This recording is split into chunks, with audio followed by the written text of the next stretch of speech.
14, 13, 12, 11, 10. Got it. Thank you, my friend. Yep. Appreciate it. Thank you.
Okay. It's not slide.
we go. The subcommittee will come to order, and I want to thank everyone for coming to this organizational meeting of the Human Resources Subcommittee for the 114th Congress. I want to keep this meeting short so we can move right along to begin this afternoon's hearing. An agenda for this meeting has been distributed to members. This meeting is open to the public, and there will be an official transcript of the proceedings. We're going to have a good mix of returning and new members on the subcommittee this session, and I'm very honored to serve as the chairman of this important subcommittee. Let me take the opportunity to introduce the members on our side of the aisle. On my right, Mr. Young of Indiana. We have Mr. Reed of New York, who's not here at this point, Mrs. Nome of South Dakota, Mr. Meehan of Pennsylvania, Mr. Holding here of North Carolina, who is with us, and Mr. Smith of Missouri. And on my left, I'm very pleased to be joined by the ranking member for the 114th Congress, Mr. Doggett of Texas. So good to have you on board here, and look forward to working with you and all your members. If you want to introduce. Certainly do. Thank you, and all of our members are returning. John Lewis, who will be coming shortly, Joe Crowley, and Danny Davis, who I'm pleased is here already. We look forward to working with you. Wonderful. And now I'd also like to take the opportunity to introduce our Republican staff. Matt Whitinger, our staff director, has been with the subcommittee for some time now, a real expert on all this.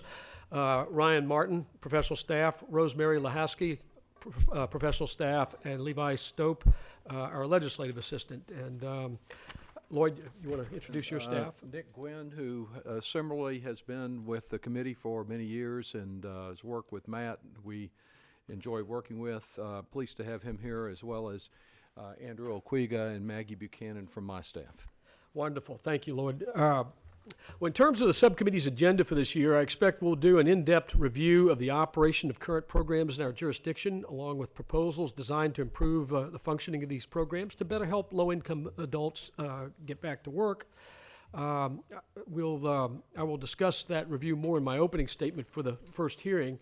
But we'll also review several programs whose authorization expires in 2015. These include the Temporary Assistance for Needy Families Program, the Family Connection Grant Program, as well as the McVie Home Visitation Program. We'll also review matters in the President's budget that come under our jurisdiction.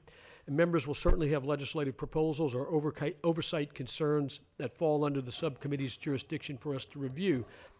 On a procedural note, as in years past, the subcommittee will operate under the same rules as the full committee. And the chairman and ranking member or their designee will each make an opening statement before we hear from the witnesses. Other members may submit written statements for the record. The chair intends to require both witnesses and members to adhere to a 5-minute rule for testimony and questioning. And if needed, we may proceed to a second round of questioning if there's agreement. And on occasion, other members of the committee or other members not on the committee may join us at a hearing. And does anyone have a brief comment or just comments about the potential agenda or process matters or anything else for the good of the order at this point? I would just add, Mr. Chairman, we do look forward to working with you despite some areas of very significant disagreement on policy. We have had in this subcommittee an opportunity through recent years working with Dave Reichert and other Todd, other members of this subcommittee, I think to approve in a bipartisan way important legislation on sex trafficking, on international child support, on adoptions, on a number of other issues, and there is the potential for us doing that again this session. So I believe we can have a vigorous debate about some of the key issues, as we may on some of those presented to us in this overview today, and still come together. I hope we can come together on many issues, but come together on some of these very important bipartisan concerns and build on the progress we've had in recent years. Well, I appreciate your comment, and I would say that we will embark with that spirit in mind. We know there are far too many Americans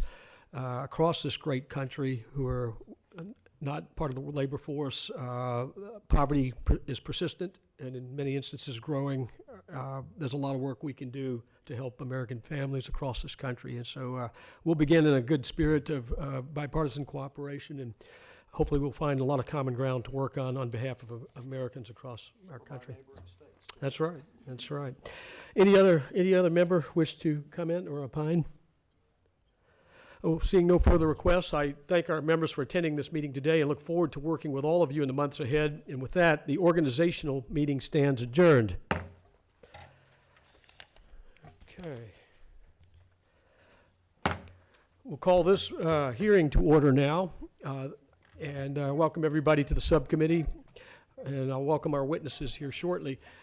Our first hearing this year is on the challenges facing low-income individuals and families in today's economy. Our basic purpose as a subcommittee, our purpose stated in the subcommittee's very title, is to promote the human resources of this country.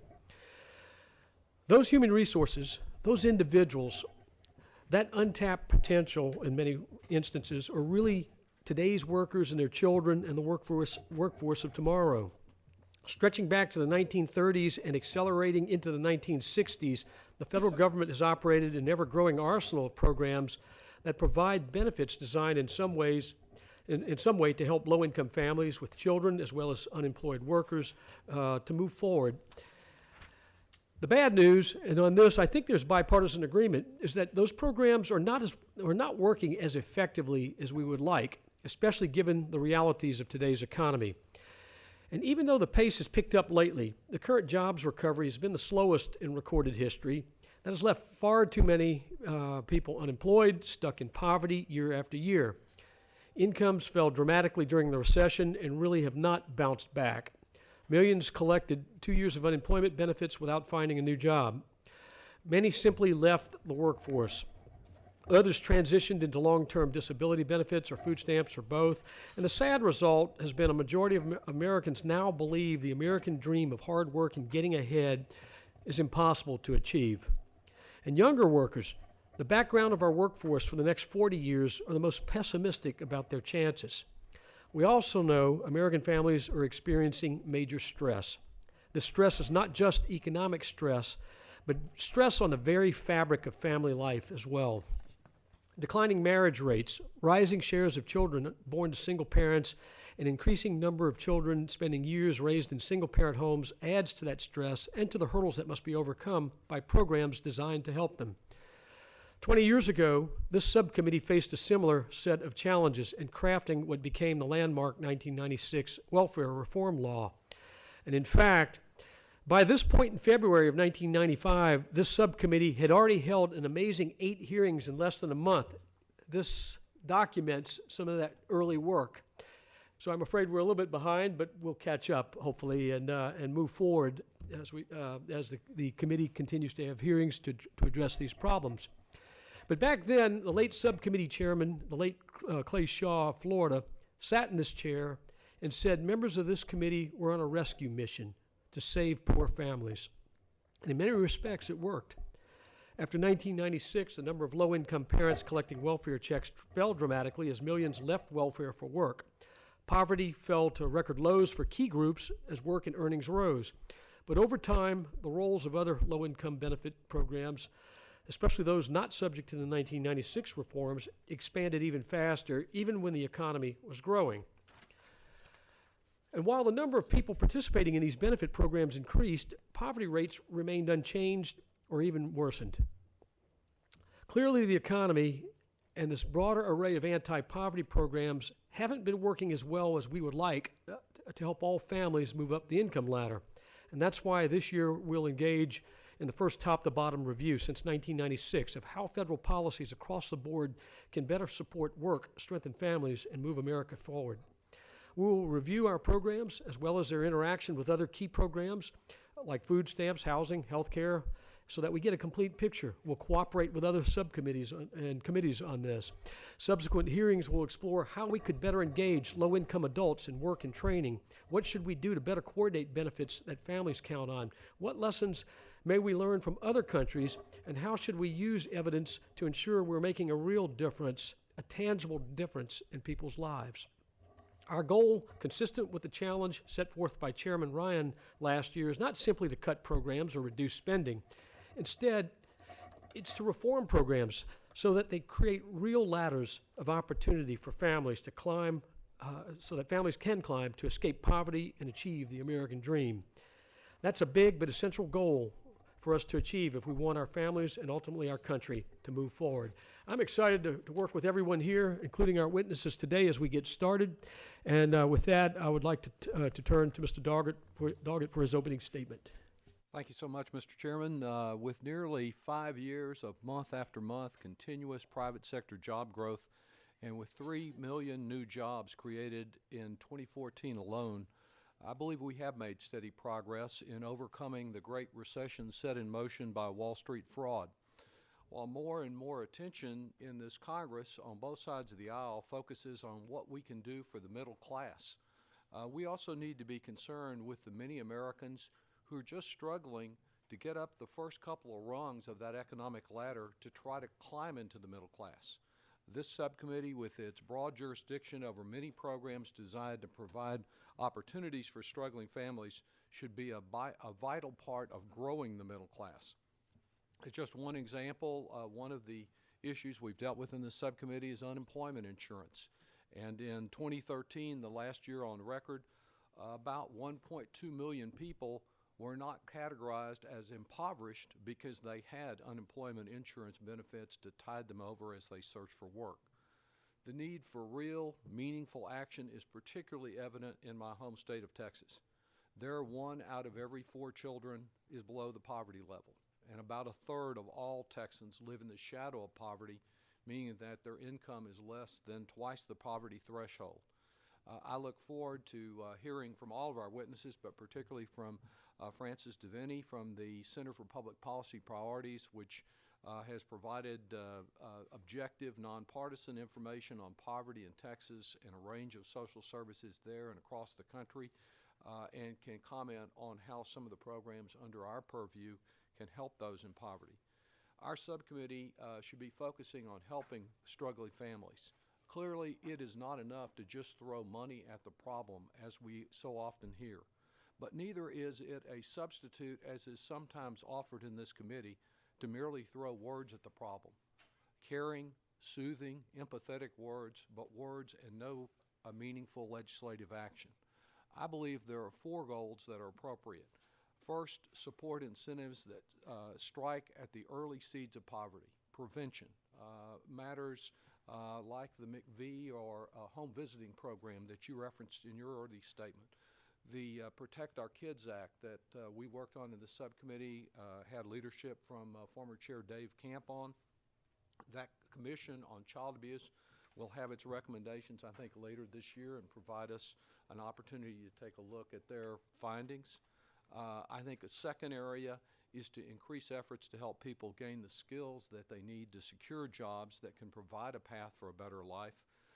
An example that we heard about last session, Project Quest in San Antonio, which has an 86% job placement rate, is focused on helping poor people obtain living wage jobs and get the training and education and match them up with where there's a specific need in the labor force.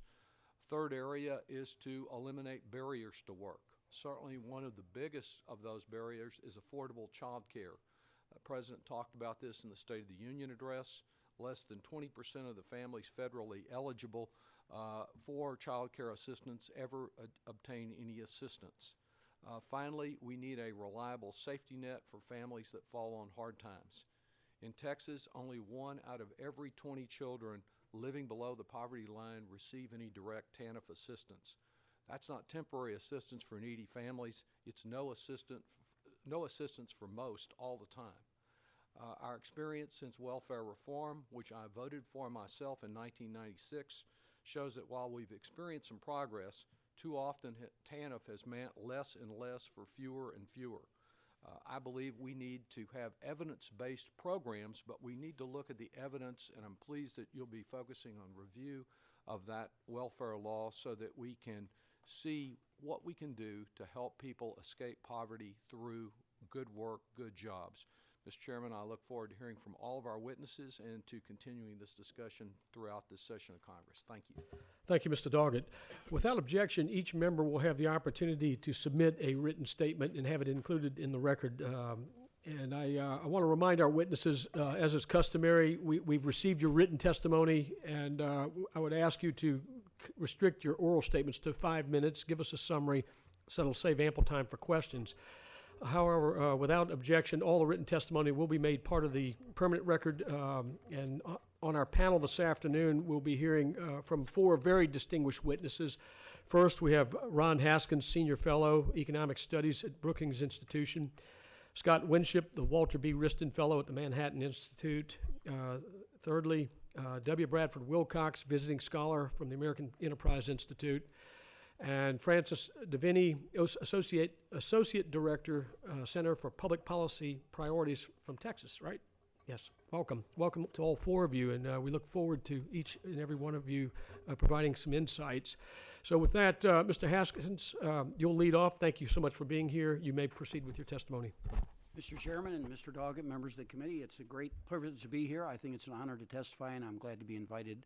I probably want to concentrate on one thing. I brought a PowerPoint that I think will make it clear. This summarizes my testimony in these few words. Low-wage work plus work support benefits reduce poverty. It's happened in the past. I'm going to show you how much it's happened. Our poverty rate would be at least 50% higher than it is now if it weren't for these government benefits. So they're extremely effective. And I also want to point out, and I'll conclude with this point as well, that this is a bipartisan approach. Why? Because Republicans favor work requirements. Half the Democrats in the House, when welfare reform passed, also favored them because they vote for it and implemented work requirements. And Democrats like to make sure people are out of poverty. I think a lot of Republicans like that too. So it's supplemented with benefits. So here's how it works. First of all, I want to call to the subcommittee's attention that kids who are in female-headed families, as Brad will go into detail about, are 5 times or 4 times, it varies from year to year, is likely to be in poverty as kids in married couple families. So we have launched on a program for the last 40 years in the United States to increase poverty by putting more and more of our children in female-headed families, where their poverty rates are 4 or 5 times as high. If we could stop that, we'd make a lot more progress. We've made some progress despite it, but it's a big problem. So that's the first thing. If you can get kids out of female-headed families, and Brad will talk about this more. The second thing is the work part of the solution I'm talking about. So I think that this chart right here is one of the most surprising charts that we've had in public policy in the United States, having to do with social policy, in the last 4 or 5 decades. The top line is all single parents. I want to focus your attention for a minute on the bottom line. These are never married mothers. They are the most disadvantaged, the least educated, the least likely to work, especially before welfare reform. And I want to point out in the middle of the chart that huge increase. I don't think there's anything like that in the history of Labor Bureau statistics that shows this is roughly a 40% increase in work over a 4-year period by this most disadvantaged group of low-income mothers. So in that sense, welfare reform was successful. There's some problems. I'll get to those in just a minute. And now I want to show you what the impact it had on poverty. This is really, I think, the bottom line. So first, this is life in the state of nature. No benefits, only earnings. And as you can see, the poverty rate based only on earnings dropped very substantially there during the welfare reform period. Started before, and we could talk about that if you want to. And then I think primarily because of the economy, it increased. But I would urge you to look at the very last data point. We're still below where we were before welfare reform passed, after the worst recession we've had since the Great Depression, and also a recession in 2001. So I think this is a remarkable achievement.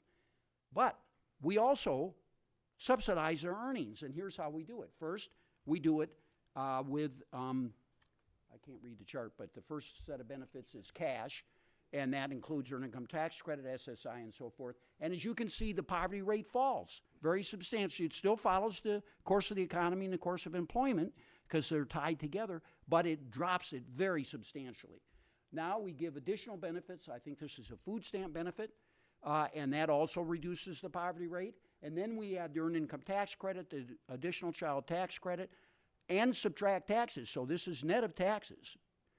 And the poverty rate still drops very substantially. And finally, there's a kind of a category of benefits that especially have to do with people that the mothers live with who earn money, or other members of the family that earn money. And as you can see, we dropped the poverty rate by almost half here with this most disadvantaged group. And the most important point is they have to work to get it. They have to work to get it. So we've created a system in which to avoid poverty. You can't get out of poverty unless you work. On welfare benefits, hardly anybody gets out of poverty or their children. So that's, to me, that's a lesson. This system needs to be expanded and preserved. And it has some flaws. I want to just mention those in closing. I'm going to mention 3 things just very quickly. The first one is that I think we ought to have work requirements in other programs. We're about to embark on a demonstration with the food stamp program that I think will be terrific. We've had a lot of problem trying to get people on food stamps to work. I think we can do a much better job, and the states are going to help them and figure out how to do it. They're going to have random assignment evaluations, and I strongly suggest the committee follow this carefully because it's a very important step. Second thing, we know that there's some disconnected mothers, a term that researchers and advocates have used. They're not on welfare, they don't have a job, and some of them are worse off. Most of them are worse off. That's a problem. There have been a couple of experiments to try to figure out what to do about it. Nothing has worked very well. So I think that's something the committee should tend to. And finally, I think we do a lot more with work programs. When this subcommittee and the full committee passed the ARRA back in 2009, it had money in the emergency fund, and states set up jobs, and they supplied 260,000 jobs to low-income families in the private sector and in the public sector. So that's a very promising thing. I strongly suggest you look into that. The bottom line is we made a lot of progress. We can make more. Thank you. Mr. Winship, you're recognized. Thank you. Chairman Bustani, Ranking Member Doggett, members of the subcommittee, thank you for the opportunity to testify today. How to address the challenges facing low-income individuals and families is one of the most important questions facing policymakers today. To me personally, I think it's the most important question. In my written testimony, I assess long and short-term trends in the American labor market. Over the past 25 years, I discussed trends in employment, unemployment, and labor force participation between the business cycle peaks of 1989 and 2007 to show that many of the challenges we face, not all, but many that we believe to be worsening are not. I also describe what has happened since the onset of the Great Recession in order to examine the recent departure from these longer-term trends. My written testimony includes a series of 24 fun charts displaying the trends that I'll thankfully just summarize here. So the highlights of my analyses are as follows. First, over the last 25 years, the enduring strength of the American economy, I think, shines through. In particular, there was no increase between 1989 and 2007 in the share of adults who are unemployed or in the share of workers who are working part-time involuntarily. This was true for adults between the ages of 18 and 24, those 25 to 54, and those aged 55 to 64, for both men and for women. Nor has employment fallen among women aged 25 to 54 or among older men and women. These trends are shown in figures 1A through 1F and 2A through 2F in my written testimony. Second, the share of adults under age 25 who are employed has fallen over time, but the decline is primarily explained by increasing school enrollment, and it's entirely explained by an increase in the share of adults in that age group who tell federal surveyors when asked that they do not want a job. That's in figures 1A and 1B and figures 4A and 4B. Third, the share of men between the ages of 25 and 54, prime age workers, the share of those men who are employed has also fallen, again driven by a fall in labor force participation.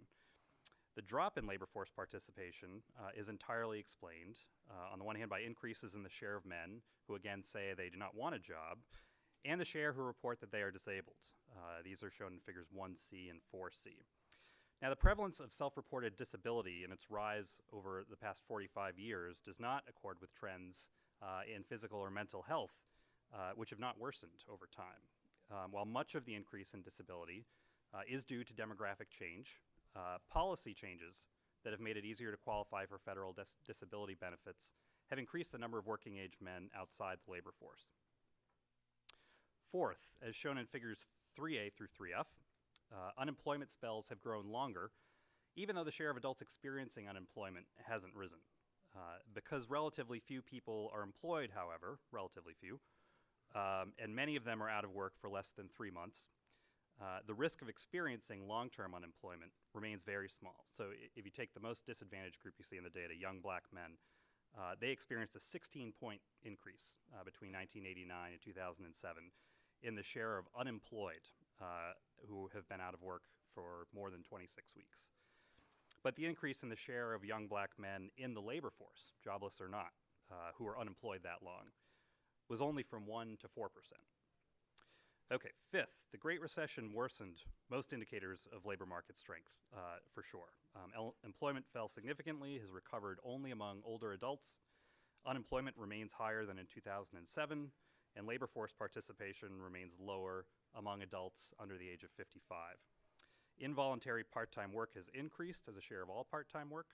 Full-time work has declined as a share of employment among younger workers and among men aged 25 to 54. And the long-term unemployed grew as a fraction of the jobless, and the share of adults outside the labor force who said that they wanted to work has risen. The worst is behind us, however, as nearly all of these indicators began improving between 2009 and 2011. An exception is the labor force non-participation among men and women aged 25 to 54, which peaked in 2013 among women and probably in 2014 among men. Turning quickly to policy solutions, I think efforts to revive business creation would ensure the replenishment of new firms who account for an outsized share of new jobs, and they might therefore lower the duration of jobless spells that we see. Experimentation through state and local pilot programs would allow for the testing and evaluation of safety net reforms to promote work and to support low-income families. And reforms to federal disability programs could benefit those with marginal ailments, real ailments, but marginal ones, who in past years who would not have dropped out of the labor force, while at the same time helping those with serious impairments who want to work become better integrated into the workforce. In conclusion, I want to reiterate that we do face economic challenges as a nation. Low-income individuals and families face more challenges than other Americans. Too many are hard-pressed to make ends meet, while their children enjoy too little upward mobility. But I think it's important to keep in mind that the ability of the U.S. economy to provide work for those who seek it has not diminished. I think above all, we need to remember that. Thank you. Thank you. Mr. Wilcox, you're recognized. Chairman Bustany, Ranking Member Doggett, and other distinguished members of the subcommittee, thank you for inviting me to participate today. In thinking about today's topic, the challenges facing lower-income families in our economy, let me be clear. I think economic factors, such as declines in the wages of less educated men, and social factors, for instance, residential segregation, inhibit economic mobility, contribute to poverty, and make family life more challenging for lower-income Americans. But the research also indicates that the nation's retreat from marriage is inhibiting economic mobility, making poverty more common, and driving up inequality. Moreover, we're now witnessing a growing marriage divide, where well-educated and affluent Americans enjoy comparatively stable, high-quality marriages, and lower-income Americans are less likely to benefit from the social and economic advantages associated with growing up within or being a member of a stable married family. Today, I'm going to make three basic points about this retreat from marriage. First, I think we need to understand the demographic trends in play, and in figures 1 through 3 in my testimony, I outline these basic trends. In figure 1, for instance, I show that marriage is in retreat across the board, but still today, a majority of college-educated Americans in midlife are in their first marriage. By contrast, less than a majority of less educated Americans are in a first marriage in midlife today in the U.S. The trends in figure 2 in non-marital childbearing are even more dramatic. The figure shows, for instance, that less than 1 in 10 college-educated moms are having their kids outside of marriage, or about 1 in 2 moms who don't have a college degree are having their kids outside of marriage. So clearly there's a big class divide in non-marital childbearing. And then the third figure shows, I think most importantly, that family instability is on the rise among less educated Americans, but remains comparatively not a problem for college-educated households. So kids who are being raised in lower-income households are experiencing more family instability and more single parenthood. That's not true for college-educated Americans. The second question or point that I want to dwell on is, why does it matter that marriage is in retreat in this country? Well, it matters because it undercuts the American dream, it fuels poverty, and it drives up economic inequality. For kids, for children, we know that they're less likely to acquire the human capital they need to thrive in today's labor market. They're less likely to avoid major detours in young adulthood, things like a teen pregnancy or incarceration, if they grow up outside an intact married family. And figure 4 makes this point, I think, very clearly. Indeed, at the community level, we've seen from Harvard economist Raj Chetty that when it comes to poor kids' mobility, quote, the strongest and most robust predictor of mobility is the fraction of children with single parents, unquote, in a community. So there's clearly a link between mobility for our nation's kids and being raised in a family, in a community where the two-parent family is strong. And then for adults, my own research with Robert Lerman at the Urban Institute indicates that men tend to work harder, they work smarter, and they make more money if they're married compared to their single peers. They make about $16,000 more compared to their similarly credentialed peers if they're married. And this benefits both themselves, of course, and the family which they are a part of. So all this is one reason why poverty is markedly lower among both married Americans and their families. Now, in my testimony, I talk about why marriage is untreated, and I talk about both economic factors, which progressives tend to stress, which I think are accurate, as well as cultural and policy factors, which I think conservatives tend to stress and are actually also accurate to an important extent. But given all this, what can we do to renew marriage and bridge America's growing family divide? Three brief comments on this. First, I think public policy should do no harm when it comes to marriage. And in my prepared testimony, I detail some ways in which policymakers can eliminate or reduce marriage penalties in many of our means-tested policies. Secondly, I think public policy should explore ways to strengthen the economic foundations of middle and lower-income family life in three ways. One, by increasing the child tax credit. Two, by expanding the ITC for single adults. And three, by expanding and improving vocational education and apprenticeship programs, all of which would make men, especially lower-income men, more marriageable. Then thirdly, I think that federal and state governments operating in partnership with the private sector should support a public campaign around what Ron Haskins and Bell Sahel have called the success sequence, where we encourage young adults to sequence schooling, work, marriage, and parenthood in that order. And a campaign like this could be modeled upon the success of the national campaign, the success they have achieved on teen pregnancy. Now, I recognize that some of the policies that I proposed today, such as the ITC expansion, are not yet proven. Given that, it'd be wise to roll them out in an experimental fashion, as we're seeing right now in New York City. But we need to continue to experiment with a range of policy efforts like these if we seek to bridge the growing marriage divide in American life. Thank you. Thank you. Mr. Vinnie, you may proceed. Thank you, Chairman Bustani, Ranking Member Doggett, and the members of the subcommittee.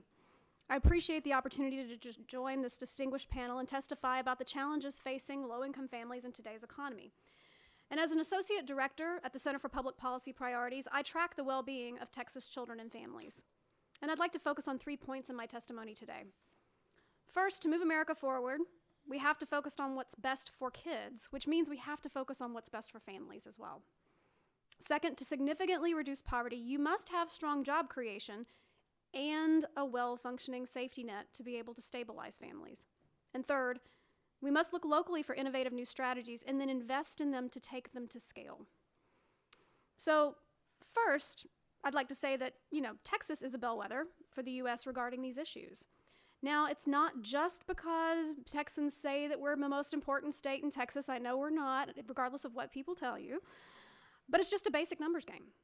Today, 1 of every 11 U.S. kids lives in Texas. So in other words, if we can move the poverty needle for kids in Texas, we can move the needle for kids across the country.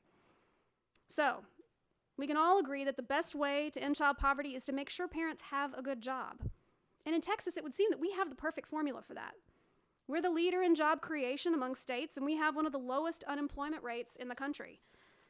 Unfortunately, working hard is not always enough to get by. Even with strong job creation and a low unemployment rate, child poverty, as we've said already today, is higher today than before the recession, and 1 of every 4 Texas kids lives below the poverty line. Why would that be? Well, there's a lot of reasons, but one of them is good wage, mid-wage jobs disappeared during the recession, and during the recovery, they were filled in by low-wage jobs. In fact, Texas relies on a larger percentage of low-wage jobs for our economy than most other states. And consequently, a big percentage of our working families live below the poverty line. So how do low-income workers get into good jobs? Well, ironically, it's not just about creating more good jobs. Texas's data shows that. To get out of poverty, people need the stability that's provided by what we call the safety net to be able to train for and get those better jobs. Struggling to feed your family or find childcare can become insurmountable barriers to improving your financial situation. Now, in Texas, during the recession, unemployment insurance was the only lifeline for more than 713,000 Texans who lost work through no fault of their own. And the Supplemental Nutrition Assistance Program made sure that 3 million Texas families didn't go hungry when times were toughest over several years. And the Earned Income Tax Credit, one of the country's most successful anti-poverty programs, pulled over 760,000 Texans, over half of whom were kids, out of poverty in the years following the recession. Unfortunately, one key safety net program, TANF, falls short on this level of success. After years of disinvestment, TANF, the preliminary program for helping people in poverty to get back on their feet and find work, only reaches 5% of all Texans in poverty. Today, Texas spends less than a quarter of our TANF block grant on basic cash assistance, work-related activities, and child care combined. The other 3/4 basically go to fill holes in our state budgets and allow the state budget writers to invest less overall in our anti-poverty efforts. But the TANF story can have a silver lining. There are proposals to allow states to use TANF dollars for more sectoral job training, and Texas has many strong, innovative strategies that could be scaled up to the state level. As Congressman Doggett already mentioned, we have the Project Quest in San Antonio, and we have a similar program called Capital Idea in Austin. They've had great success with both sectoral training and additional educational opportunities, and connecting committed yet underemployed adults to higher education into those employers who are in need of those highly skilled workers. But of course, there's limitations to the successes that a local innovation can achieve on its own. Obviously, homegrown solutions are excellent at matching select community needs and thinking outside the box. But to have a significant impact on poverty, only significant investment at the state or federal level can create the infrastructure to take small successes to scale. So how do we move America forward? As you continue these important hearings, I encourage you to ask yourself, what is best for kids? If a parental job is the best antidote to child poverty, ask yourself, what do families have to have in place to make sure they can get and keep a job? How do we create an environment that gives everyone the chance to compete and succeed? From that perspective, the safety net clearly serves as a foundational step to strengthening American families so that they can move out of poverty and stay there. Thank you. Thank you very much for your testimony. The buzzing you heard earlier were votes that are called. We have about, 5 or 6 minutes left, I believe. So I think what we'll do now is the committee will stand recessed. We'll vote. We have 3 votes, and we'll return promptly and resume with questioning of the witnesses. And with that, the committee stands recessed.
Subcommittee will now resume proceedings, and given that we've already heard your oral testimony, we'll begin with questioning, and I'll start off.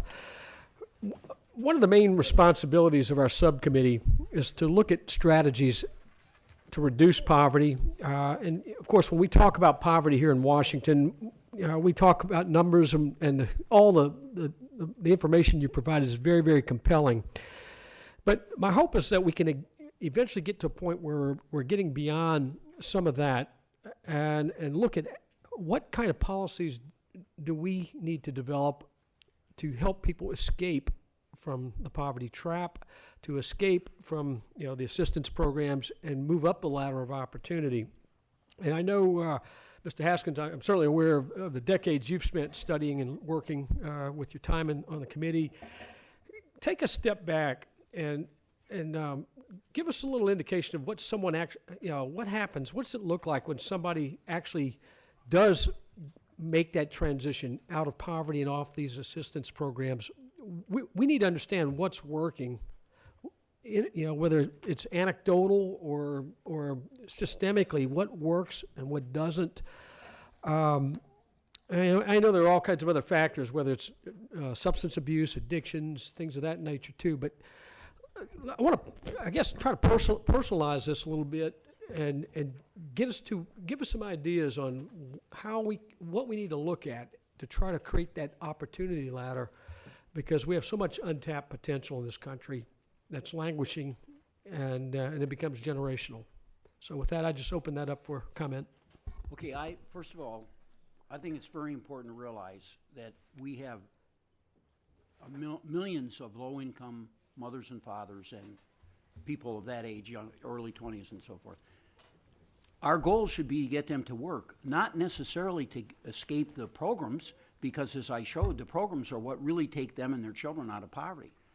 So it's going to be very difficult, and the reason is simple. It's because at the same time that education has stagnated among low-income families, the demands of the American economy have increased very substantially. There's a wonderful book about this by Katz and Golden at Harvard about the race between education and technology. And there's, I doubt anybody in this panel disagrees. I don't think you can find anybody disagrees that to make 50, 60, 70,000, let alone over 100,000 now, you have to have skills in education. The one intermediate position that I think might be hopeful and that the committee could look at more carefully is certificates and other signs of skills like welding and carpentry and so forth, and especially apprenticeships, because then employers like that because they can pay a reduced wage for 2 years or however long it takes for the person to get enough skills to be certified in whatever the area is. So I can tell you, when we first passed welfare reform in '96, a lot of people thought, both Republicans and Democrats, that once these mothers got in the workforce, they're going to start out making 8 or 9 or 10,000 a year, but come back 5 years later to make them 15 or 20. It did not happen very often. And it didn't happen, I think, because they just did not get the skills and education they would need to move up. It wasn't just a matter of experience in a service sector job. They needed skills and education. So that's to me, that's the big issue right there. If the committee can figure out ways to help low-income and mothers that are rearing kids and working at the same time with very few benefits and so forth, if you can figure out how to help them get education of the kind that will actually help them, I think the community colleges have to be involved. That will be a big success. May I add a comment to that, Chairman Sure, Bustani? sure. One of the research projects that we've done at the Center for Public Policy Priorities is to look at how much it actually costs for families to be able to make ends meet in each of our big metro areas in Texas. And to confirm the point that Dr. Haskins just made, what it would take for families to be able to make ends meet, cover basic rent based on Section 8 housing, to cover low-cost food, buying food in bulk, and never eating out, never eating much meat, not saving for having any kind of emergency savings, not buying Christmas or birthday gifts, it would cost a two-parent, two-child family about $11 an hour each that they would have to make in Harlingen, which is our least expensive city in the state, and up to about $17 an hour per worker in the family for both two-parent families to be able to make ends meet. So our choices are this. Do we then expect businesses to pay all of their workers $17 an hour, which of course we're going to say, no, that's not, practical or possible for any small business to try to meet. So then what do we have to do to be able to fill that gap for families so that they don't fall through the cracks? And I just wanted to kind of reinforce what Dr. Haskins had to say, that, it does require some additional supports to be able to subsidize work and help families make ends meet. Thank you. Either of you want to opine on that? Just to sort of build on the apprenticeship and vocational front, we have, I think, to be aware of the fact that sort of college is not the only route for success in America today, and there's been good evidence from Bob Lorman at the Urban Institute on apprenticeships, and also in terms of vocational education, career academies in our high schools across the country have been serving younger adults, particularly younger men, get the skills they need to flourish in today's labor market, and also to have higher marriage rates down the road as well. So thinking about education in a variety of ways, in a diverse way, and including kind of vocational education and apprenticeship, models as part of our thinking would be important. Thank you. I'd endorse just about everything that the other three of my panelists have said. Just to add two other ideas, I think if we're looking at higher ed reform, I think income share agreements, which Brad's colleague Andrew Kelly at AEI has talked about this. The idea is that you remove a small number of regulatory barriers and you could actually create a market for investors to finance higher ed for kids, which is sort of the immediate benefit is you're helping kids pay for college, but I think in the long run the more important benefit is it injects some competition and some accountability for higher ed institutions. If you're doing a terrible job getting your kids out and well educated and prepared for work, investors are going to offer pretty lousy returns to the kids who are attending your school. That forces you as an institution to think harder about what you're doing. I also think that if we're talking about opportunity, a lot of these gaps in terms of test scores and things like that are there at age 5, and so I really do think it's important to try to look at the early years. We don't have great evidence at all on models like Head Start, for instance. I would argue that the evidence there is pretty discouraging. There's a lot of talk about pre-K. I think the evidence on pre-K is pretty ambiguous. So I'm not here to say that we've got a ton of evidence of a model that works, but we could promote a program that essentially would give poor families a voucher to use in whatever way they think makes sense. Russ Whitehurst, who was a former colleague of mine when I was at Brookings, has proposed something he calls early learning family grants. And essentially it would voucherize our federal early education policy, and by evaluating different approaches, hopefully find models that work better than others. Thank you. I just, to conclude my time on this, all very good ideas. And going back to the formula, Dr. Haskins, that you put up there, I think your first slide, which, low wage job plus the supports, we need to also look at the educational component that moves them on. But Mr. Winship, you said something that caught my ear, and that is metrics, understanding we've got all these support programs. Which ones are really working and which ones aren't? What can be done differently? And I think that's going to be a major task of this subcommittee going forward. So thank you all. Mr. Doggett. Thank you, Mr. Chairman. I appreciate the testimony of each of our witnesses. Dr. Haskins, I think you referenced this in your original testimony, but you think that it is important that we extend the family home visiting program, family nurse partnership, those type of programs that are about to expire this March. Right, and for several reasons. First, of all the early education, Scott mentioned Head Start, I think the evidence that some of the home visiting model programs are successful is very, very strong. I'm thinking especially of family nurse partnership. So to defund those, I think moves us in the opposite direction. It's not just the kids are behind at 5, they're behind at 3. So the earlier the better, and that's where home visiting is. Second thing is, a very nice aspect of home visiting is it assumes the mother's competence, and it helps the mother become more competent, and presumably with her other kids as well. And it isn't just about direct interaction with a kid, it's about the rest of her life, about smoking, breastfeeding, drinking, and so forth. So I think that that's a really important thing. The second thing is that I hope I'm going to be able to study. In fact, I have an appointment to talk to people in Texas, because Texas has, I believe, more programs than any state in the country. And that is the organization at the state level. That's something we often ignore in Washington. But the state level organization of home visiting programs, the states had to do a problem analysis, have a written plan, focus the resources on the communities that are the most disadvantaged. We're right in the middle of this. We're having a lot of really high-quality evaluation. Everybody talks about accountability. Well, we have more accountability in this program than any program I'm aware of. Plus, we have a spectacular national evaluation going on that's being done by MDRC in New York City. We're going to learn a ton from that. So, to me, if we stopped home visiting at all these various levels, it would be really a shame. Well, I really appreciate your testimony, because as you know, we don't have a funding source identified at this point. Next month, the program expires, and I think it's really important to renew it. It's not a panacea, but it helps parents be what they really want to be. Right. And as you mentioned, has benefits for the parent in their attitudes about work and participation.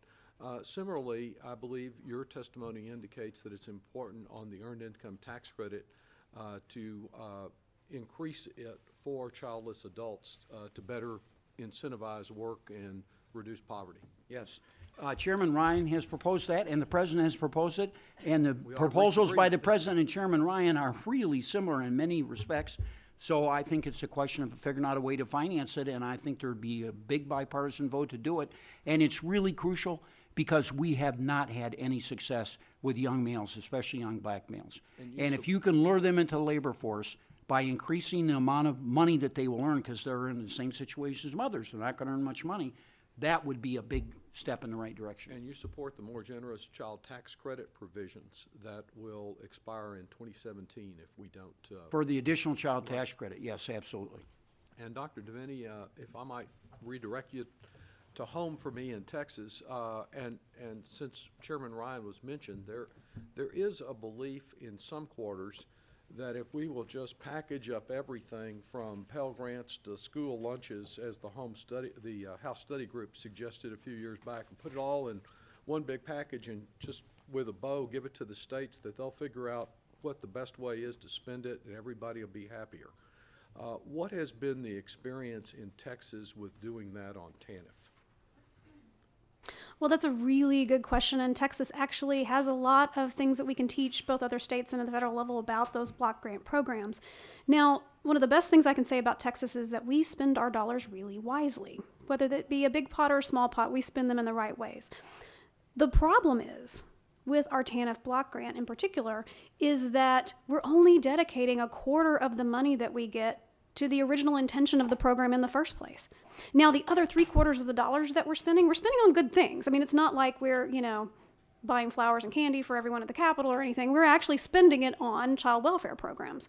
And In we're some cases, child welfare programs that the state was doing before it used this money. And that's Still the a key budget. point. So when you start using those dollars for other programs that the state has a maintenance of mandate, effort. there's no maintenance of effort, and they're using it to fill, particularly during the recession when we had a decline in our state budget, we use those monies to fill holes where the state had a responsibility to actually cover the basic services.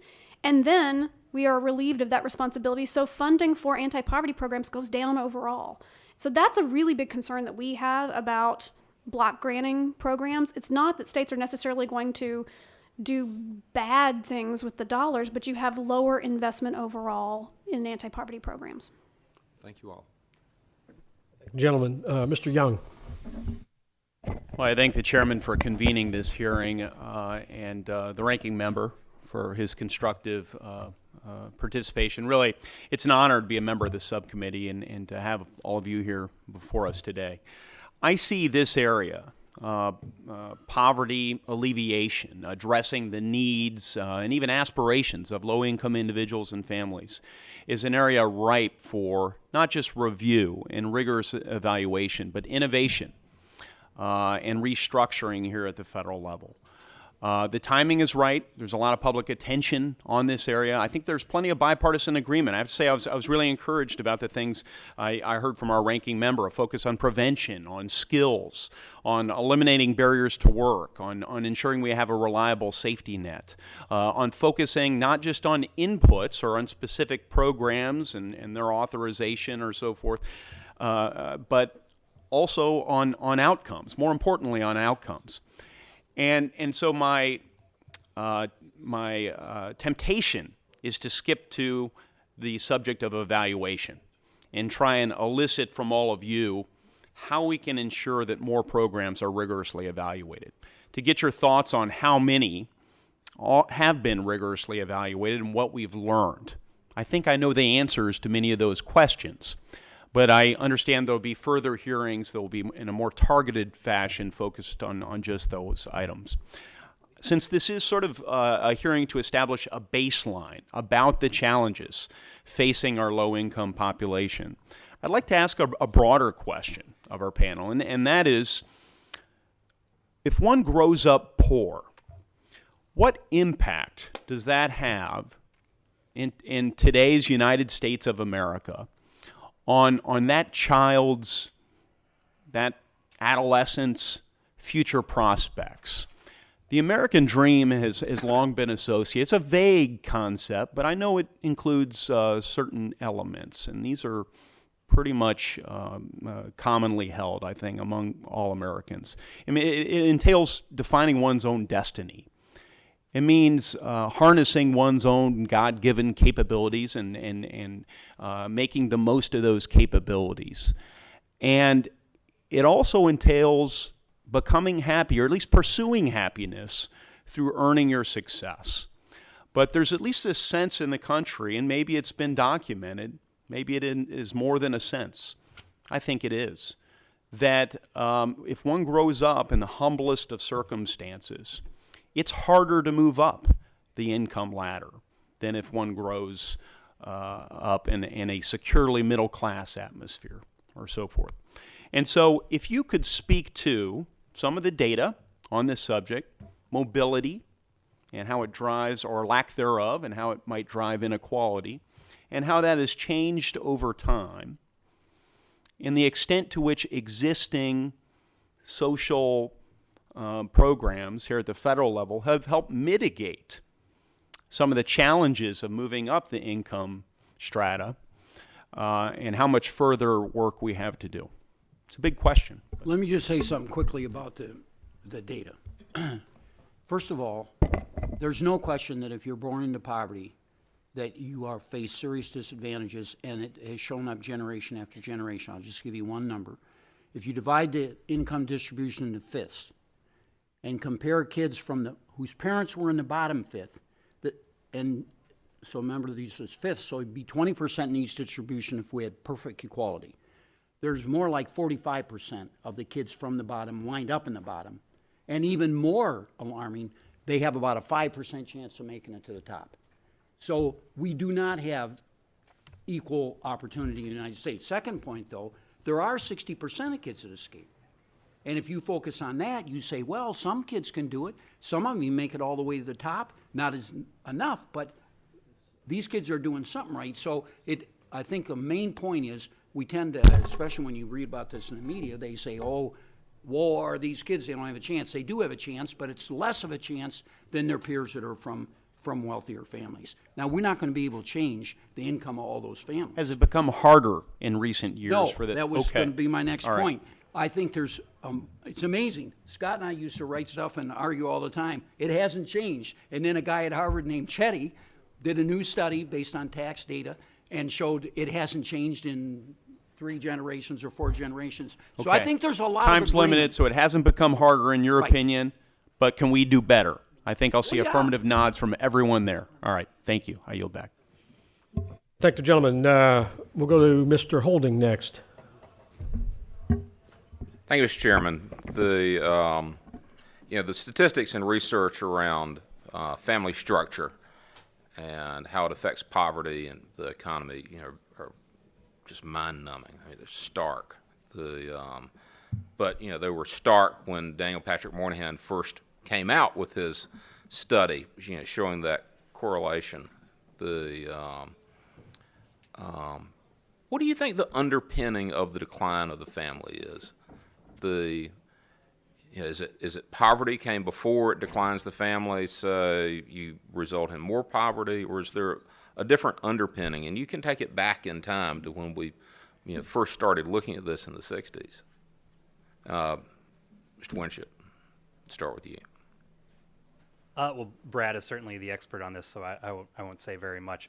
I do think the argument that it's primarily economics really has to contend with the fact that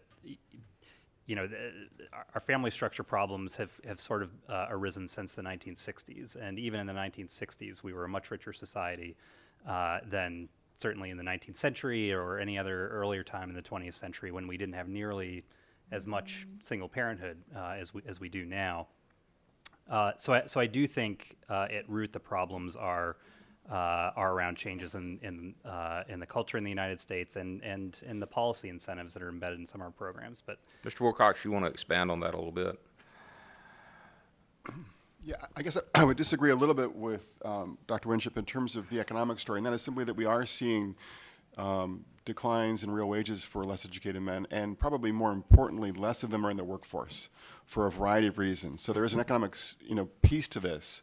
And it's no accident, of course, that, as I said in my testimony, there is a marriage divide in America now where those who are educated and affluent are doing pretty well. And those who are less educated and lower income are doing a lot worse. So that's part of the story. And shifts in men's place in the labor force, I think, since the 70s helps to account for this growing marriage divide in America. But I think it's also the case that cultural changes, changing, views about the importance of marriage for having kids, about divorce, about fulfillment, are part of the story.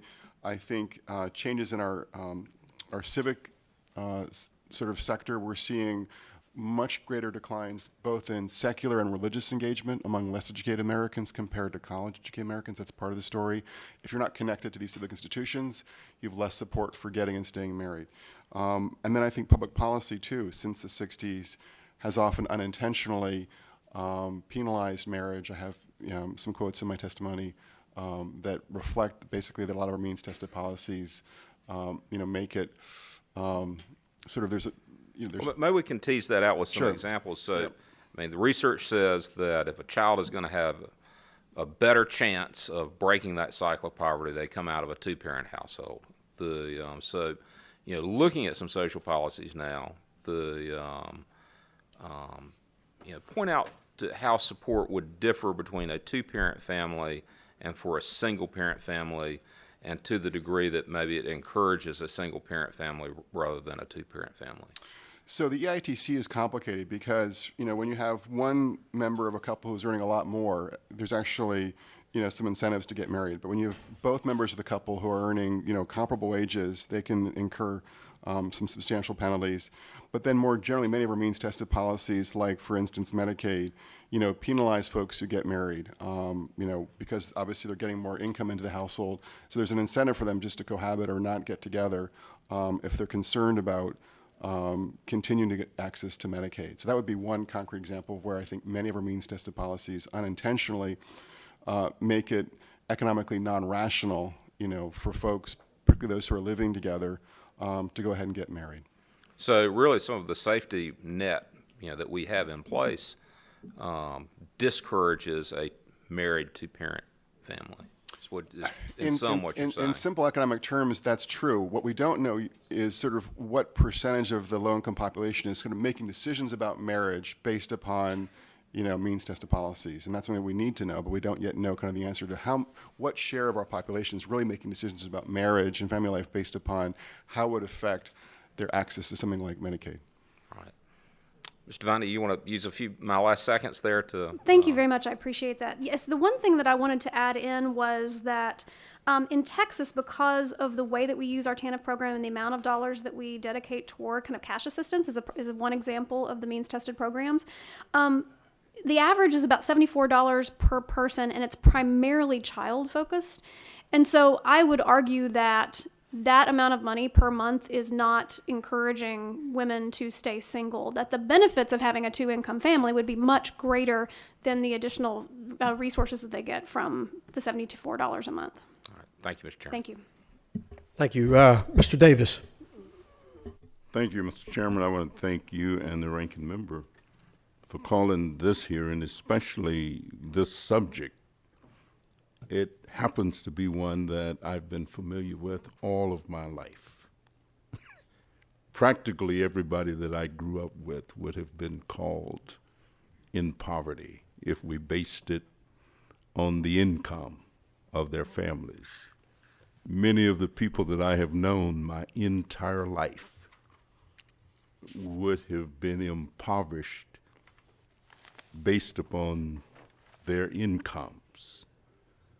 And yet, many of these people have overcome whatever it was that they initially were, in whatever way that they came. Education and work opportunities, we've mentioned a great deal. We also have learned and we know that much poverty can be found in single-parent families that are often headed by females. And that's because children oftentimes, more often, are with their mothers. I was intrigued, Mr. Winship, as you were talking about individuals who indicated that they did not necessarily want to work. I happen to believe that work is an absolute virtue, and that those individuals who are cut off from the world of work are missing an integral part of life, that the fulfillment of having a job, going to work, earning money.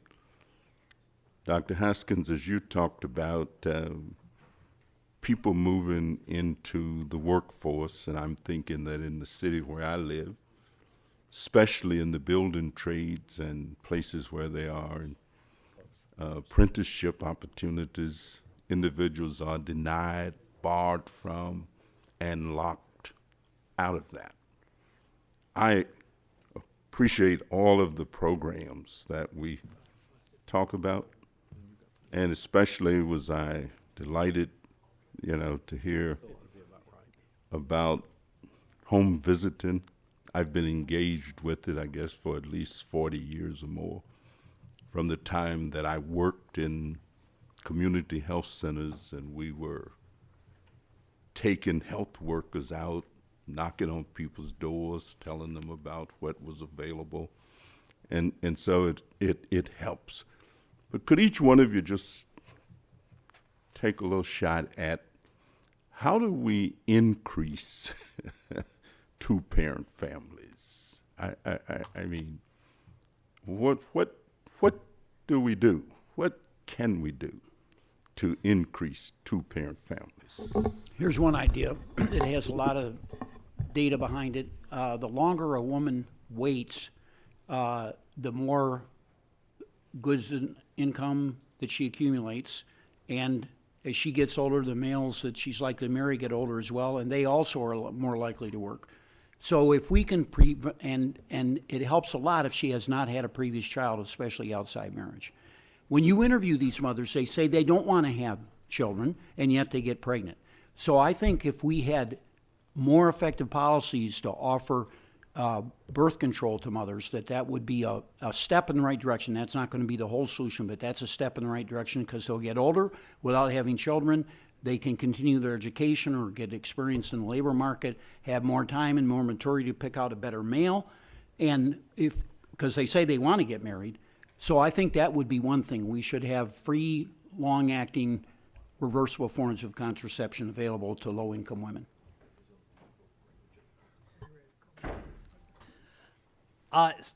So I sort of look at the earned income tax credit as a big policy success. For a long time, I think we tried to sort of convince people through moralizing, that they ought to work more, that work was good for them.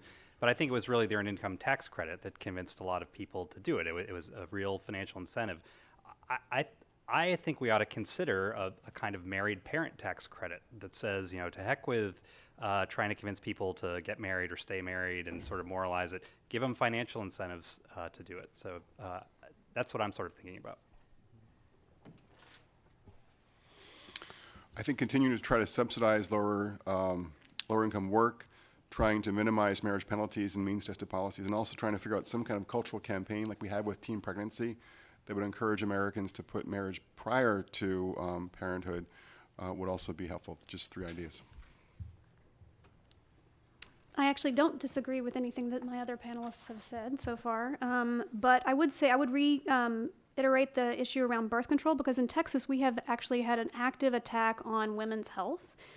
And we have defunded women's health extensively, and it's not just about some of the more controversial issues, but it's also about access to birth control and family planning that would actually help women to be able to delay childbirth and engage in expanding their education and moving ahead.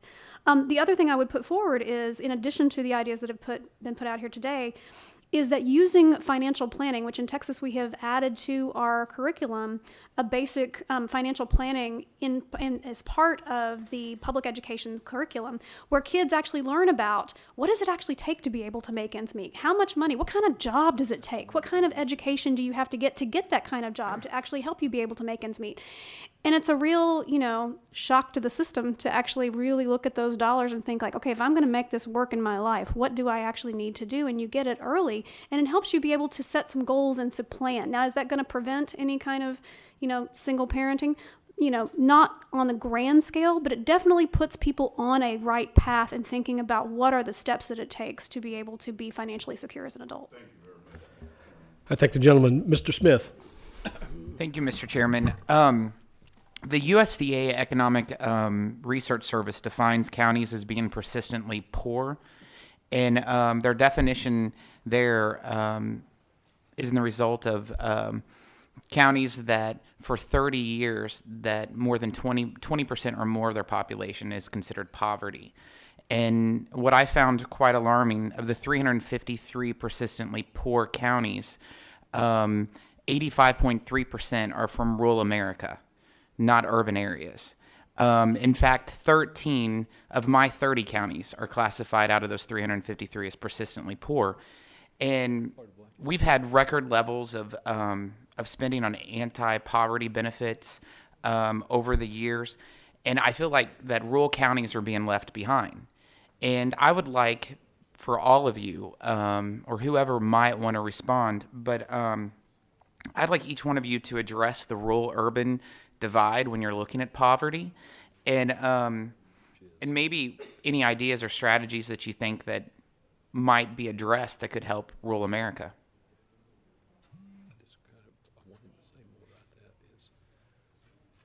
Likely to be a lot of silence. I've looked into this a little bit, and it is very difficult to find any programs that have been well evaluated that are able to solve the problems of rural America. I think that Congress makes a legitimate effort to try to make sure that the federal resources are distributed fairly. Maybe they fail in some cases, but at least there's some equality there in investing resources. But it hasn't resulted in kids being smarter and getting better jobs, more innovation, more job creation, and so forth. So I think, if you look at the numbers, it's a distressing picture, because in addition to what you just described, there's actually been an exit in the last 3 or 4 years from non-urban counties, and there's more inequality, higher levels of poverty. So there's a whole range of problems, and I don't think it's been a focused area of the media, of the scholarly world, of advocates. So I'm not sure we can do anything. We can't point to something and say, oh, it shows like we can with home visiting. Oh, this works great. We don't have things like that I'm aware of.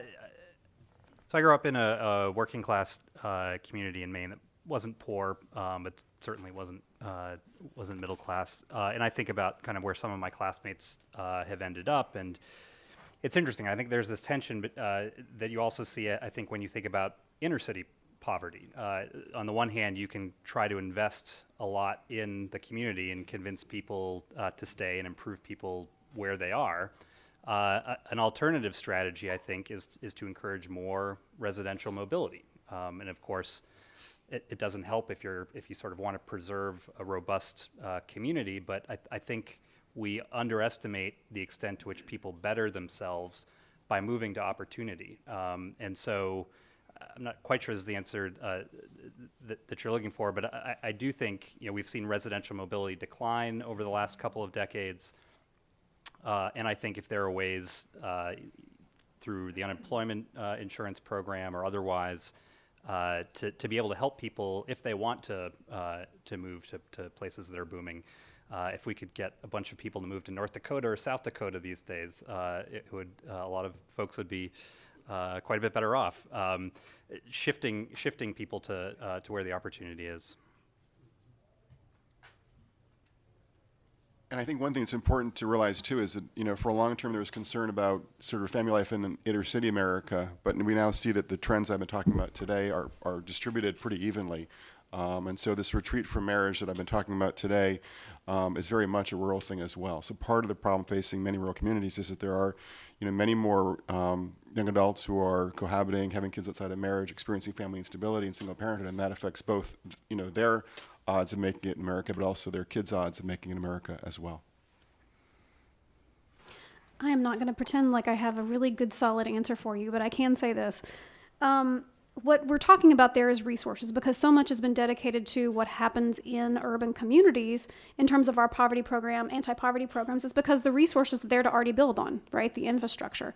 And so, you know, something that comes to mind for me is our Comp Ed funding program in Texas, where we actually recognize when people are coming from poverty and be able to support schools with some extra funding to be able to help close that gap in terms of the needs of children in poverty. You know, what I wonder is, because we're talking about a gap in terms of resources for rural communities, is if there would be an opportunity to be able to dedicate specifically job creation funding or other technology funding to rural communities as a way to balance out the gap between the infrastructure that already exists in urban communities and what exists in rural communities. Thank you. Mr. Meehan.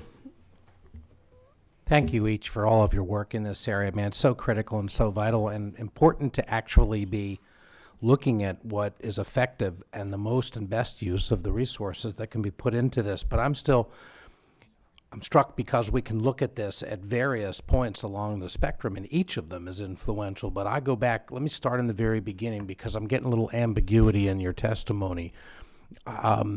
There was discussion about the effectiveness of nurse-family partnership and how that can be a real impact. And then we talked about pre-kindergarten education, and I think your testimony was that, well, it's sort of not certain. What do we know? You're confident in an early program. We're still waiting to see, and I've had educators say to me, oh, invest in pre-K, but is that effective? I mean, how do we know where the more effective ways are to make a difference? Yeah, again, I'm going to largely defer to my colleague because Ron just wrote a book about evaluation. I mean, I think a difference between nurse-family partnership and pre-K is that I would say the evidence on nurse-family partnership and home visiting is less ambiguous than the pre-K Head Start research. You can find studies that are supportive of pre-K and even Head Start. You can find a lot of studies, including federally sponsored ones, that show that it's not a lot of reason to bank on it. Home visiting, the evidence has been more positive, I think. I'm actually a little bit more skeptical of it than Ron is, but I think the way that we're approaching it is exactly the right one, where we're putting relatively small amounts of money into it, we're evaluating it. Is it because the spectrum of issues that can be resolved by somebody coming in a nurse-family partnership may touch with health care, it may touch with getting somebody, in a family counseling for abuse or something like that? I mean, are those things because of the broader issues you're dealing with, you're having more of an impact? I think it's I mean, certainly home visiting is less ambitious. It's kind of in terms of what it's trying to impart to people, right? You're trying to teach fairly basic kind of parenting and healthcare skills to parents, as opposed to Head Start setting up a big institutional center and curricula. And in some ways, it's more ambitious. That could have something to do with it, but. Mr. Askins, did you have I think there's a way to bring some coherence to the literature. You're right, there's been a huge debate, especially since President Obama introduced a $90 billion or $80 billion, whatever it was, pre-K program. and now childcare. We spend at least $30 billion in the federal government and the states on these various types of preschool programs. A lot of that is federal money. I think if you look at all the research, you'll come away with this conclusion, that there are programs that have shown that they can be very successful, that they boost kids' test performance, that the kids behave better, they do better in kindergarten, and they do better, say, through third or fourth grade. But not very many programs like that. And the reason Head Start is such a disappointment, you see the same thing in Head Start. You can find Head Start centers that are spectacular. Their kids do well. They do well in the public schools. But most of them are average. Some of them are terrible. That's the problem. And this is program to program? This is the federal disease. We try to have a big network of programs, and to maintain quality control in 1,000 or 5,000 or 10,000 programs is almost impossible.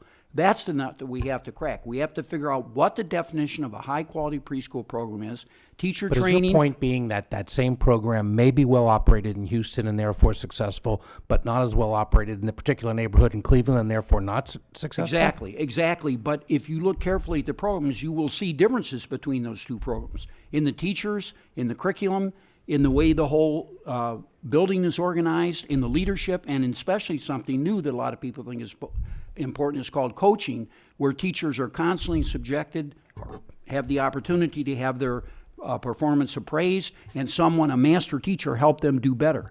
So if we could build a big network of thousands of preschool programs that do that, I think we would be successful. Mr. Vinny, I'm at the end of you have spoken about pre-K. You've talked about half-day pre-K. Is that different than full-K pre-K? What are your thoughts about Head Start?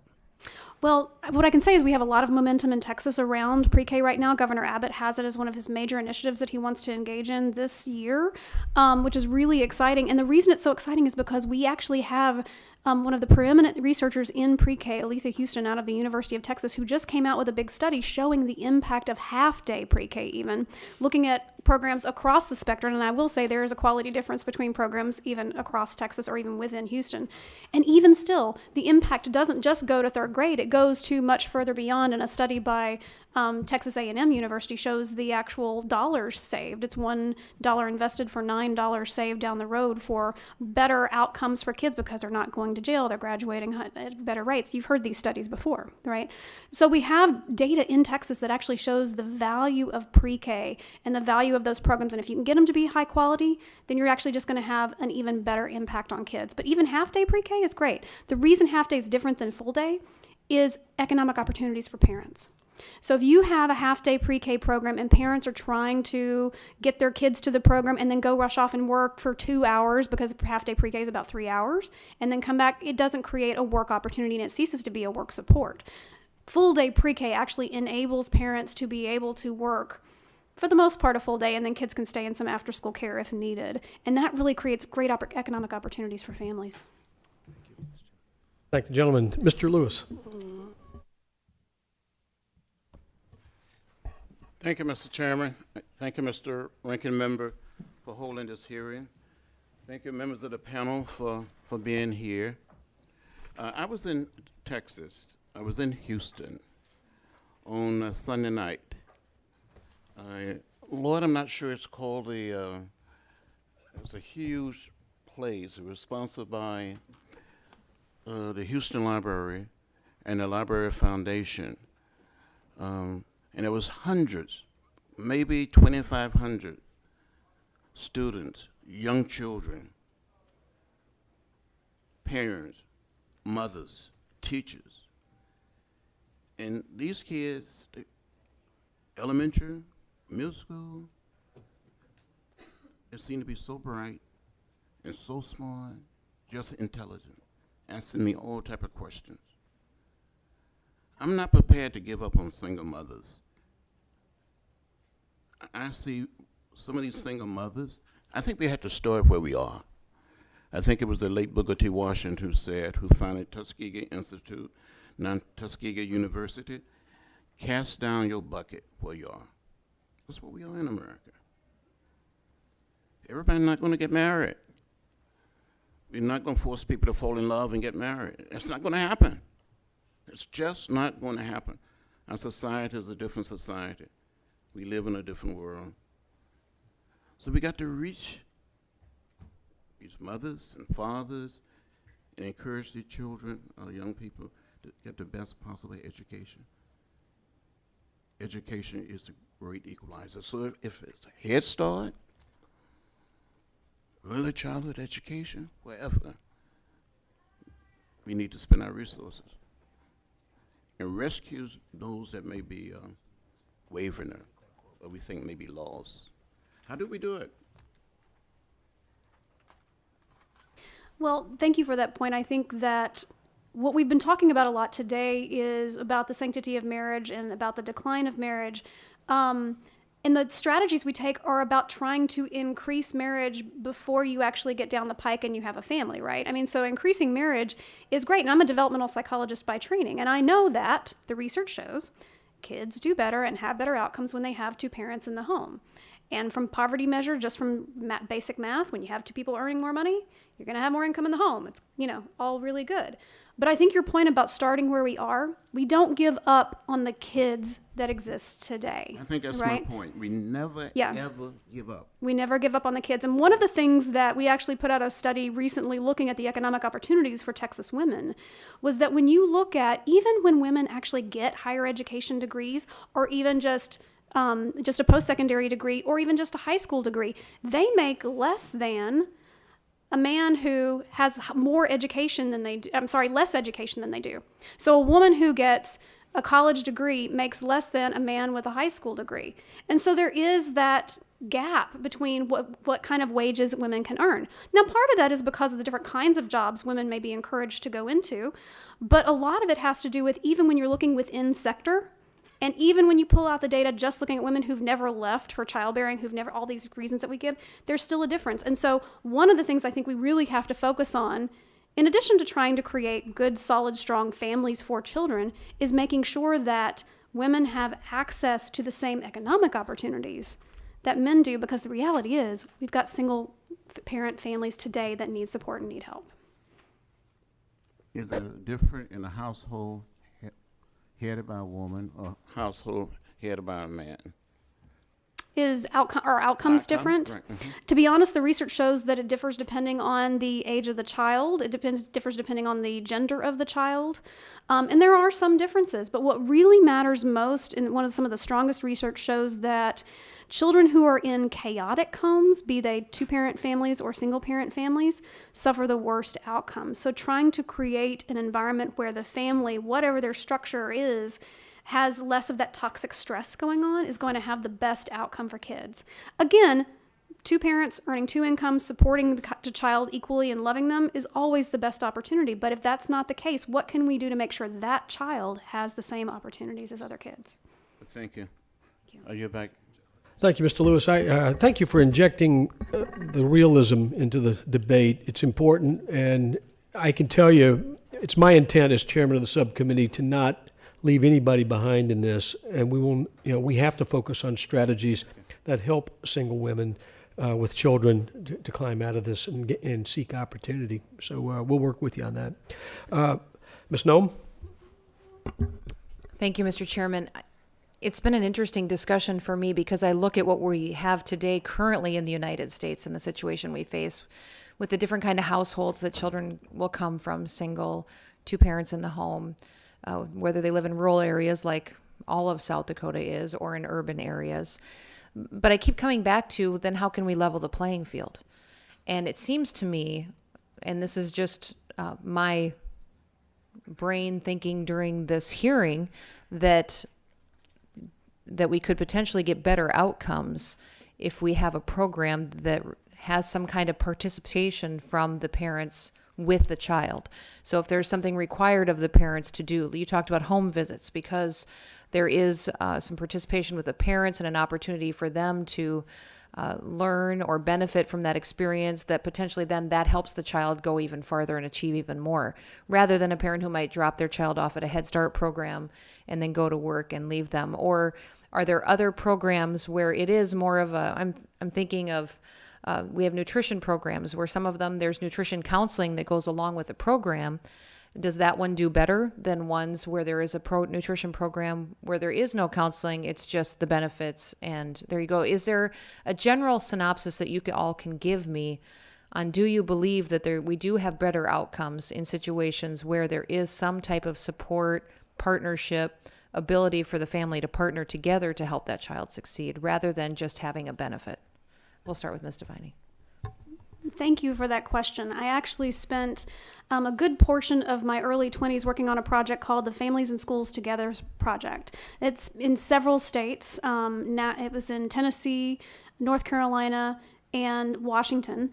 And it looked at how kids who were at risk for later kind of juvenile delinquency or other kind of negative outcomes as teens, if we intervened early, how would we do? And in that program, we actually made it a full family kind of wraparound program where we actually engaged with parents and helped them gain skills to be able to support kids in doing homework and talking about, you know, being on time and talking about, you know, the importance of school and giving them parenting skills was a huge part of the program, in addition to being able to support the kids in terms of basic tutoring and math and reading support. They're just now releasing 20-year results on these kids, and it's been really exciting because what we've seen is that when you actually support not just the child but the whole family, and you're supporting the concept of the family working together, creating that unit and support, you actually get much better outcomes for kids than kids who were control group, didn't participate. And so the kids were much more likely to delay childbearing. They were much more likely to have higher educational attainment. They were much more likely to have, you know, better earnings as an adult with these 20-year results. And so I think it points exactly to what you're saying, is that when you kind of support the whole family as a unit, you really do get better outcomes for kids. The trick is that those kinds of programs, they're expensive. You know, they're expensive. And so we have to decide as a country, you know, if we really do value the family unit, how are we going to back that up with the support that they need to be able to make those really strong connections? And you may need to continue that support for an entire generation before you start to see the impact on your culture. Anybody else want to weigh in? Let me make 2 quick points. First of all, there's a new review that's about to come out by one of the best people in the field, a guy named Greg Duncan at the University of California, Irvine, right? And he looked carefully in what's called a meta-analysis of all the research literature on programs that are just preschool and ones that have a parenting component, but it's defined, it can't be just, you know, send a note home to the parents or have a parent meeting once a month or something like that. It's got to be an actual program where they're working with the parents, and it does make a difference on average. Okay. Those programs are more successful. Second thing is that in the last 2 or 3 years, there's been a big movement called 2-generation programs. So in preschool, and even in the public school to some extent, in employment and training programs, the idea is to work with the parents and the child at the same time. And it has really caught on. I'm not really sure why, because the evidence is not great. But I think what it shows is that people believe just what you said in your question. And if you involve the parents, you're involving someone who's going to be with a kid till they're 18 and maybe more than that, and still supporting them even after that. If you can increase the bond between the parents and show parents, give them ideas about how to work with their children, that the program would be more successful. So I think there's a lot of agreement with that. We'll see if it turns out. Okay, thank you. Mr. Chairman, I'll yield back. Mr. Reed. Thank you, Chairman, and thank you to our panel for this conversation today. Just to try to solicit information here, and also to try to start our conversation from a room of consensus. What are the barriers, in your humble opinion, as to what keeps people in poverty and from escaping poverty? Let's start from left and we'll go all the way right. So what are the top 3 barriers? They don't work enough, they don't have enough education, and they have babies outside marriage or divorce, and they try to raise children in a one-parent family. Okay. So if I think about little kids and kind of what the big barriers are for them, you know, I think to an extent we don't appreciate the kind of upward mobility problem in the United States is to a large extent a failure of the country to have better outcomes for African American kids. Okay, but what are the barriers? What are the barriers here? Right, because we're running out of time. Right. So I think the 2 that I would mention would be growing up in unstable families, but also neighborhood concentrated poverty. I think growing up in a place where a lot of people are poor and a lot of people have challenges. Okay, so really unstable families, concentrated poverty. Mr. Wilcox, quickly. Yeah, I would echo. There's a point to this. Yeah, echo what Please. Ron said, and I would just put a thumb also on the, doing more for kids who are not on the college track. Okay, no, that's a barrier, not doing more for college. That's a outcome, that's an action item. So what's the barrier of those kids not going into college? The barrier is that we don't do enough for kids who are not college, on the college track. So in education. Education? Okay, we talk. Ms. Davini? So when you start in poverty, you're more likely to end up in poverty. So that's a huge barrier for kids who actually start in poverty. itself. Poverty So if we itself solve is a poverty, barrier, okay. right? And that actually leads to you start out in the education system with gaps. So a huge barrier is closing the gaps in terms of language development. So education. Education. And then affordability of the options that help you move out of poverty. So getting costs. those costs, Okay. yes. So let me ask you this question. Let's take two of our largest welfare programs in America, TANF Cash Welfare and SNAP Food Stamp. How does TANF measure addressing the education barrier? How do you measure that TANF is overcoming the education barrier? And does it? Well, you can look at the caseload over a period of time and see No, if does their it? But does- education increases, and the answer is it does not. So And TANF part of the reason No, is that there sir, are... Sir, Mr. Askin, does TANF require that the people that are administering the program have an outcome that the people that are participating in the program have an education component to their welfare check? No. Okay. Is that a correct understanding from everyone?